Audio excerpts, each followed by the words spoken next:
नमस्कार मंडळी, राम राम. जिम्मी आणि मम्मी या ब्लॉगमध्ये मिनी ब्लॉगमध्ये तुमचे स्वागत आहे. चला तर जिम्मी बसलेली आहे इथं स्वयंपाकघरात आणि मी स्वयंपाक करीत होते आणि जिम्मी माझ्या जवळच असते.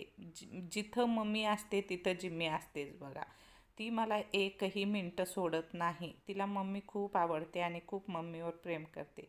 कुठं जाऊ देत नाही. नवीन साडी नेसली की लगेचच मागं पुढं फिरते आणि तिचा जीव दुकुड दुकुड करतो. मम्मी कुठं झाली बघू शकता. ती मी इथंच बसलेली आहे. ती मला सोडतच नाही. मी स्वयंपाक करीत होते आणि मी म्हणायला लागले, कुठं गेली जिम्मी, कुठं गेली जिम्मी. तर जिम्मी स्वयंपाकघरातच बसलेली आहे. किचन ओट्याखाली बसते, नाहीतर देवाच्या समोर आरामशीर पाय पसारून बसते. पाहू शकता कशी बसलेली आहे.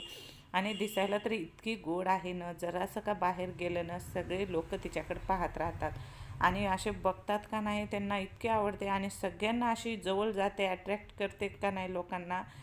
खूप म्हणलं तर खूप सगळ्यांना म्हणजे तिची आवड आहे आणि तिच्या जवळ येतात, तिला सांभाळतात, चोंभाळतात आणि तिचे लाड करतात आणि ती पण तेवढ्याच प्रेमाने सगळ्यांना मिळते बरं का.